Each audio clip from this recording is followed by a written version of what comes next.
Olá, o assunto que dominou o final de semana e ontem à noite se confirmou foi o da soltura do ex-governador do Rio de Janeiro, Sérgio Cabral, o último dos condenados, dos envolvidos na Operação Lava Jato, que ainda estava preso por prisão preventiva.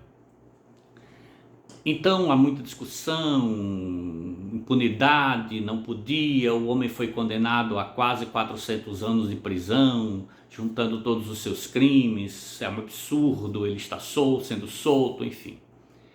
Vamos entender um pouco essa questão. O Sérgio Cabral foi, de fato, condenado na primeira instância, a condenação foi confirmada na segunda instância e vários crimes, e ele então tem uma pena acumulada de quase 400 anos, é verdade, isso é fato. A questão é que essa condenação, essas condenações, elas ainda não transitaram em julgado. O que é transitar em julgado? É aquele momento jurídico em que não há mais recurso, o último recurso é julgado e finaliza-se o julgamento, a sentença se torna definitiva e irrecorrível, não há mais o que fazer. Enquanto isso não acontece, segundo a Constituição, vigora o chamado princípio da presunção de não culpabilidade, presunção de inocência. Sim, mas ele confessou. Sim, ele confessou. Mas a Constituição diz que a Constituição diz isso. E onde está isso? Artigo 5º, inciso 57. Ninguém será considerado culpado senão após o trânsito em julgado de uma sentença condenatória. Então, enquanto isso não acontece, mesmo ele tendo confessado, mesmo com todas as evidências, ele ainda é presumidamente inocente, e a sua prisão ainda é uma prisão preventiva. E por ser uma prisão preventiva, embora não exista um prazo fixo para a prisão preventiva, não é razoável que a pessoa se mantenha presa ou seja mantida presa sem uma sentença condenatória durante tanto tempo, mais de 6 anos. Então, juridicamente, embora isso seja difícil de engolir, juridicamente o STF está correto em liberar o homem dessa prisão preventiva, mesmo que substituindo-a por uma medida cautelar. No caso, ele vai ficar em prisão domiciliar usando tornozeleira, né? Vai estar em casa, no seu apartamento, na sua casa lá em Copacabana.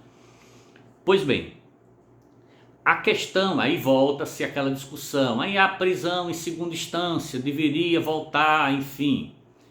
A questão não é essa, e eu tenho dito isso constantemente, já me referi a isso várias vezes aqui.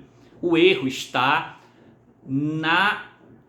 no conceito de presunção de inocência, de princípio de não culpabilidade.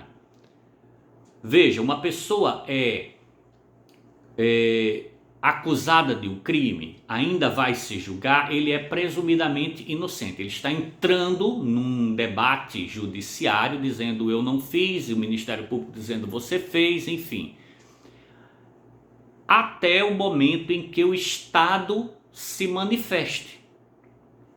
Quando o juiz, que é quem representa, né, quem é o Estado julgando, quando o Estado diz eu analisei todas as provas do processo e declaro você culpado. Tem recurso? Tem. Mas ali, entendo eu, ali o princípio deveria se inverter. Ali, naquele momento, no expedir da prisão, no proferir da sentença condenatória, na primeira instância, que é o Estado dizendo, diante das provas, você é culpado, naquele momento, entendo eu, aquele réu passa a ser presumidamente culpado. Era assim que deveria ser.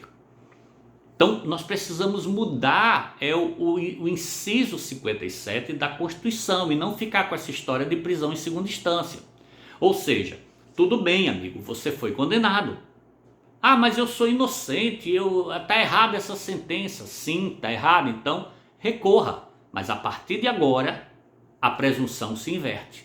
Você é presumidamente culpado e não presumidamente inocente. É assim que acontece nos países mais civilizados. Nos Estados Unidos, quando o juiz decreta a condenação do réu, ele é preso na própria audiência, naquele momento. Ele já sai dali algemado, né? O juiz já diz para os guardas ali do fórum, já conduzam o réu à prisão, ele já vai preso. E aí os advogados vão recorrer, vão apelar, mas apelam com ele preso. Ele está preso. E aí então os recursos andariam mais rápido, se procuraria confirmar ou não, se a sentença fosse modificada lá na frente, ele sai, mas naquele momento ele já deveria ser considerado culpado. Então inverteria o princípio da presunção de inocência. Então a discussão é essa. Por isso que Sérgio Cabral deveria sim, pela Constituição, ter sido liberado da prisão naquele regime fechado e ir por medida cautelar para casa, esperar o trânsito em julgado, que aí pode demorar horrores, até mesmo prescrever os crimes. Mas, então, como eu disse, a discussão não é prender ou não prender em segunda instância, é inverter o princípio da presunção de inocência para o princípio da presunção de culpa a partir da sentença já na primeira instância. E aí a pessoa já ia preso e os advogados fossem apelar, discutir para ver se muda a situação, mas ele já começaria ali cumprindo a sua pena. É assim que deveria ser, pelo menos na minha visão.